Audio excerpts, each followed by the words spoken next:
Sefarad presenta Magazine Sefaradí.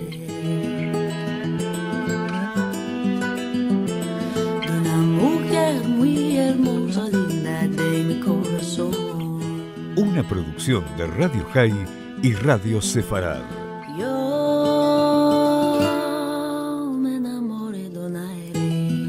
Con la conducción de Marcelo Benveniste. Linda de mi corazón.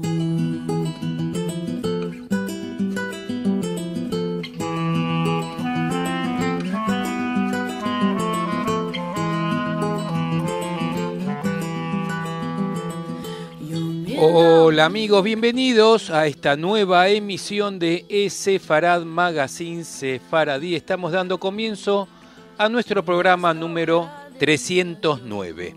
Un programa en el que vamos a hablar de lo que se dio en llamar el caso Mortara. El caso de un secuestro de un niño judío bautizado supuestamente a católico y educado luego como tal, en un secuestro que fue perpetrado por la propia iglesia, por el propio estado papal de entonces. Este caso particular de esta familia Mortara Leví ha sido tan trascendente que al día de hoy tiene muchas discusiones. El caso Edgardo Mortara será el protagonista de nuestro Magazine Sefaradí de hoy.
Edgardo Mortara nació en Bolonia, en lo que entonces eran los estados pontificios, un 27 de agosto de 1851.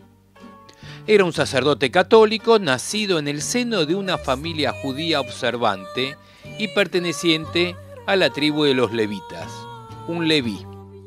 Su nombre completo, de hecho, era Edgardo Mortara Leví.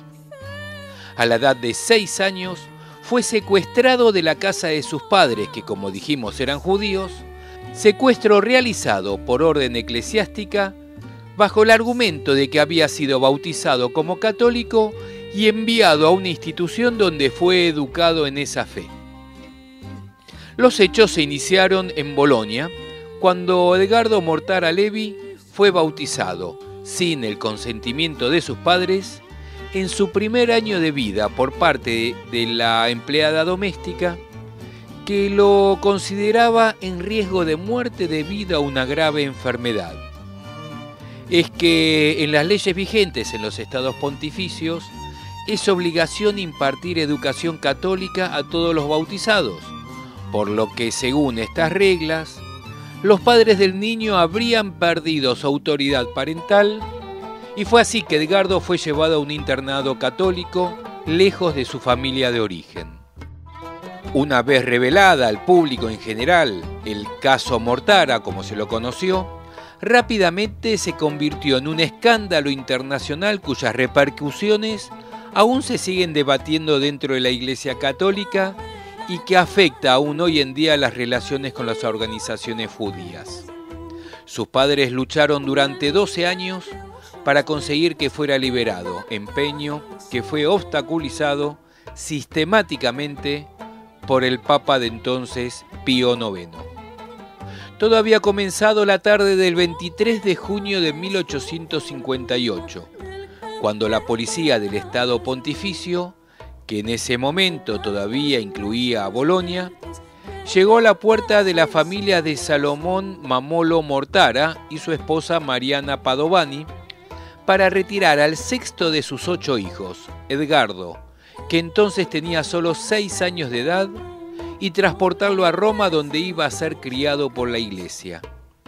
La policía actuó bajo las órdenes del Santo Oficio, aprobados por el Papa Pío IX. Los representantes de la Iglesia informaron que una empleada doméstica católica de la familia de los Mortara, llamada Anna Morisi, de solo 14 años de edad, había bautizado al pequeño Edgardo en la creencia de que si moría de una enfermedad, quedaría en el limbo. El bautismo de Edgardo lo hizo un cristiano y, de acuerdo con las leyes de los estados pontificios, una familia judía no puede educar a un niño católico.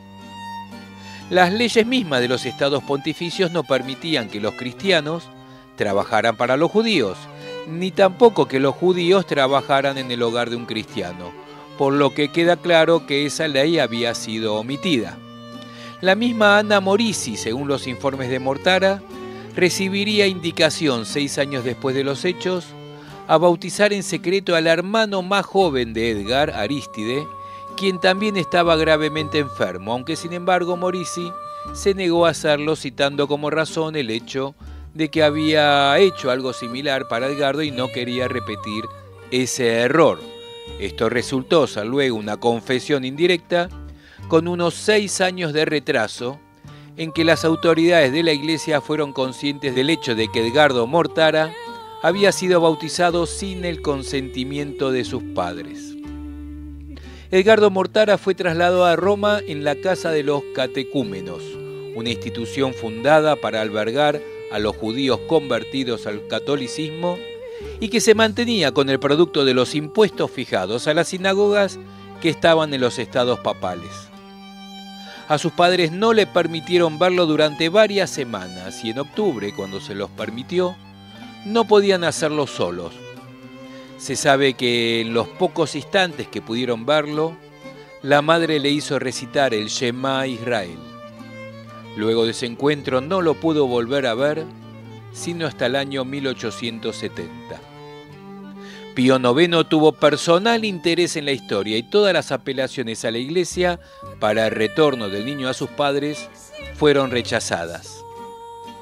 Siendo adolescente se le dio la libertad para volver con sus padres, lo que efectivamente realizó, aunque luego de un mes decidió retornar a la ciudad de Roma en razón de los conflictos que le provocaba el que sus padres no compartieran su ferviente catolicismo. Poco después, decidió hacerse sacerdote. El caso salió a luz tanto en Italia como en el extranjero. En el reino de Cerdeña, que entonces era un estado independiente, centro de unificación nacional, tanto el gobierno como la prensa reclamaban la liberación de las tierras italianas de la influencia temporal de los estados pontificios. Las protestas fueron apoyadas por organizaciones judías y por figuras políticas e intelectuales británicas, estadounidenses, alemanas y francesas. Precisamente en París el episodio, junto con otros actos de antisemitismo empleados por la Iglesia y también por otros personajes del mundo católico, fueron la inspiración para la creación de la Alianza Israelita Universal. No faltaron tampoco críticas también de católicos. El abad francés de la Couture, profesor de teología, publicó en el diario Journal des Débats del 15 de octubre de 1858, un indignado análisis del caso donde se quejó de que el secuestro del niño Mortara violaba las leyes de la religión, así como los de la naturaleza.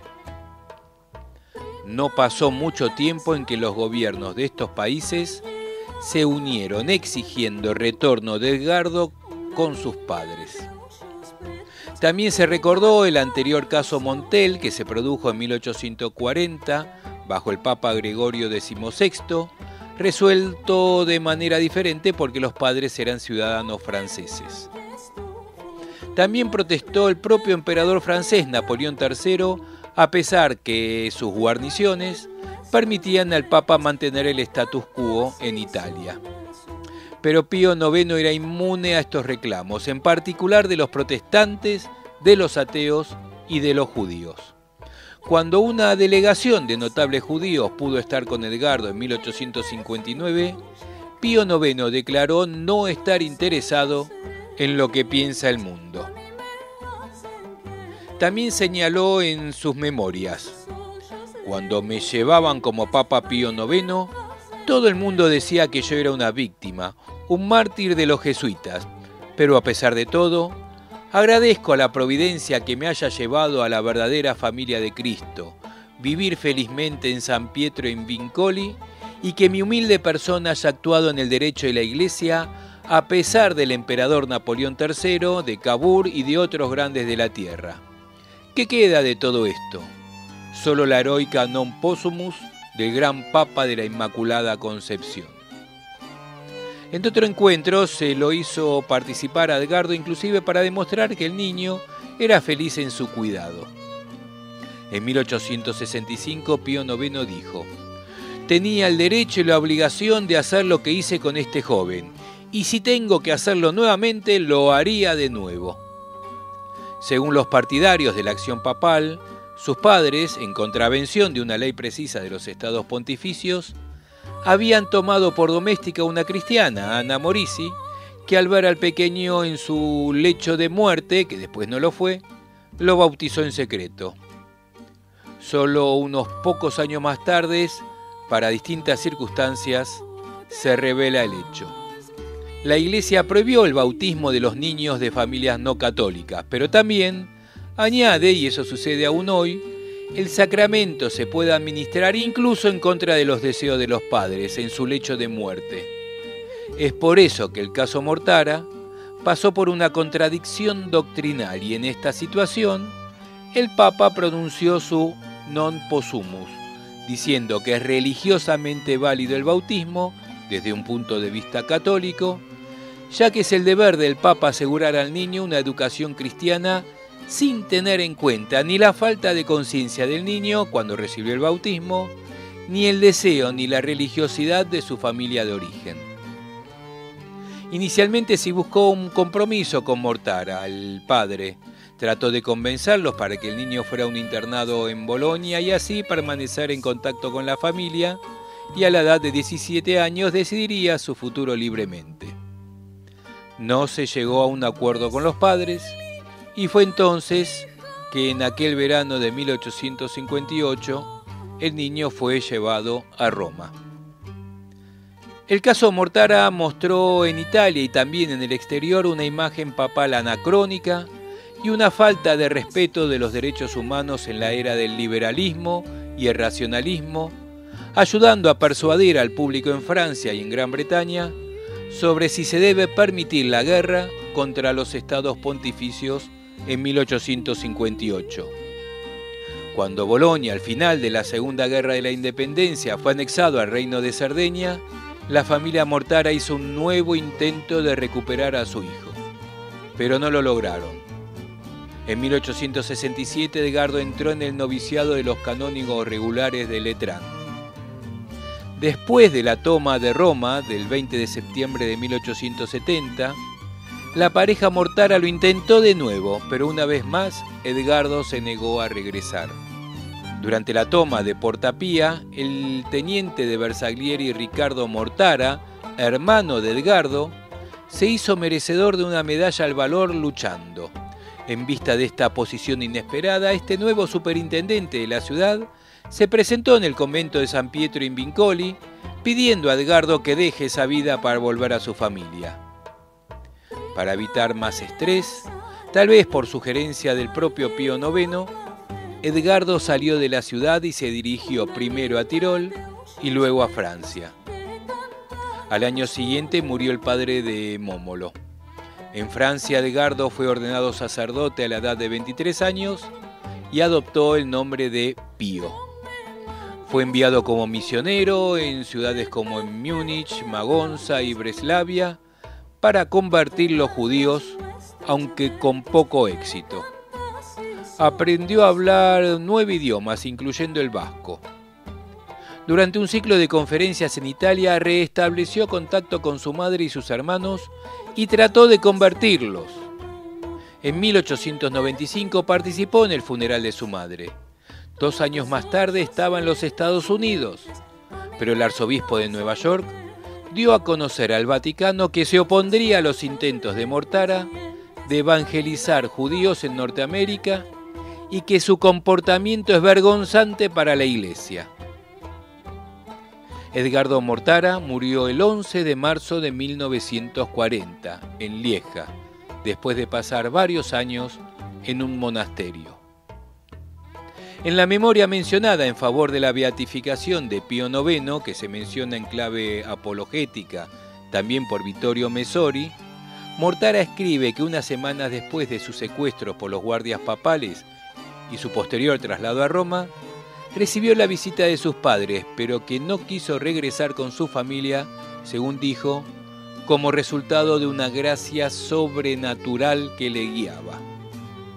Por otra parte, como una prueba más aducida por Mortara a esta supuesta gracia, informó haber recibido la visita de sus padres después de cumplir una misa en Alatri, que lo llevó a refugiarse bajo la sotana de un cura, con el fin de convencer al arzobispo de la ciudad para mantenerlo en custodia, para impedir, dijo, el secuestro por parte de los padres.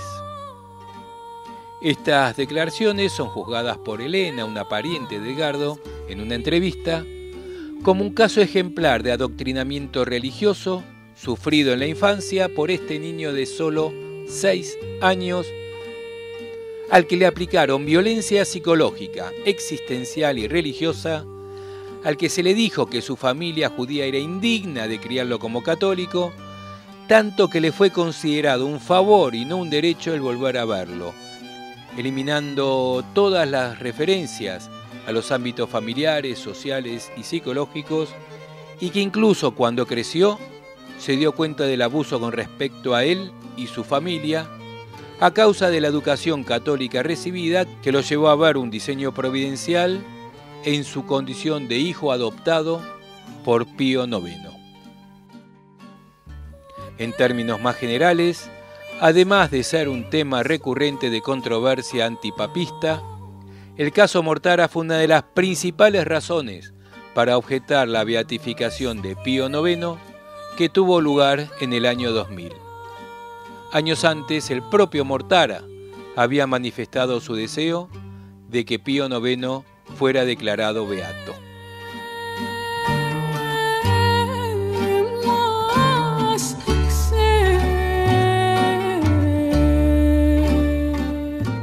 Y hay más sobre este caso. Sobre la base de la investigación del libro escrito por David Kertzer, titulado Prisionero del Papa Rey, el director Steven Spielberg anunció el rodaje de una película sobre el caso del secuestro de Edgardo Mortara, titulado, por supuesto, El secuestro de Edgardo Mortara.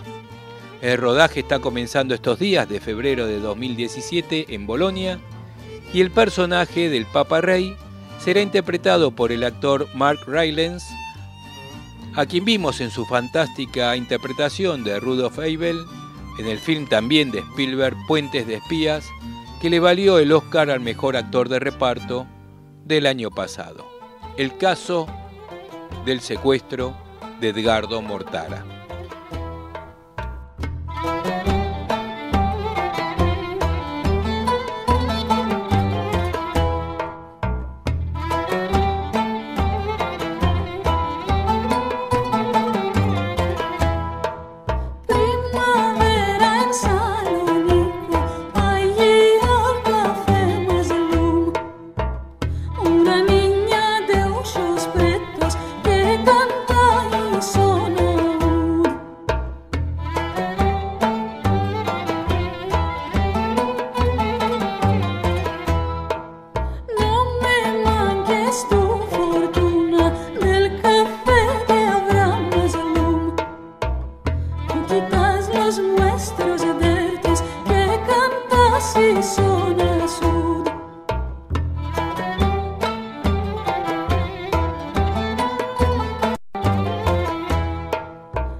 yéndome para la guerra.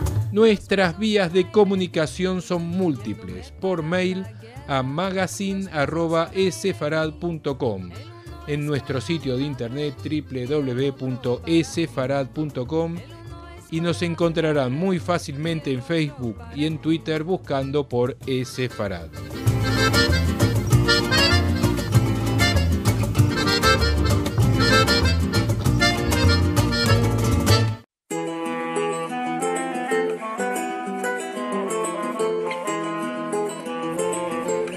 Música.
Vamos a terminar esta edición de Esfarad Magazine Sefaradí, como lo hacemos siempre, con buena música sefaradí, y lo vamos a hacer con Sabina Yanatú interpretando Morena me llaman. Sabina Yanatú nació en Atenas. Después de tomar clases de guitarra clásica, participó en el coro de niños de Giannis Nausías. Luego estudió canto con Gogo Georgipoulou y Spyros Sakas en Atenas, y más tarde asistió a los estudios de posgrado en la Guildhall School of Music and Drama de Londres. En 1979 comenzó a trabajar como profesional y 2 años más tarde participó en la grabación del álbum Lillipoulis Aquí, muy aclamado por la crítica. Después de eso, su carrera despegó y desde entonces ha publicado una gran cantidad de discos colaborando con muchos compositores griegos. A mediados de la década de 1990, se unió con músicos tradicionales de jazz, formando una banda conocida como Primavera en Salónico, que comenzó con la interpretación de canciones sefaradíes y del Mediterráneo, ampliando más tarde a músicas de distintas regiones del mundo. Además de eso, su repertorio se compone principalmente de música griega, mostrando un gran interés en la exploración del free jazz y la vanguardia de la música. Estas exploraciones la han llevado a participar de colaboraciones con músicos internacionales de gran renombre. Yanatu es también una compositora de canciones, así también como composiciones para teatro de danza y videoarte, participando de vez en cuando en algunos talleres, enseñando improvisaciones vocales a actores y músicos. Como les dije, vamos a terminar el programa de hoy escuchando a Sabina Yanatu. Nosotros nos encontramos, como siempre, en 7 días, con un nuevo magazine sefaradí los viernes en radiosefarad.com a lo largo de todo el día y los domingos a la 1 del mediodía, hora argentina, en radiohai.com.ar, y por supuesto también pueden encontrarnos a todo momento, a todas las horas, a cada instante en nuestro portal esefarad.com, así como en facebook.com/esefarad y en Twitter como @esefarad. Soy Marcelo Benveniste y los espero como siempre aquí en Magazine Sefaradí. Aquí está Sabina Yanatu y el clásico Morena me llaman. Semanada buena.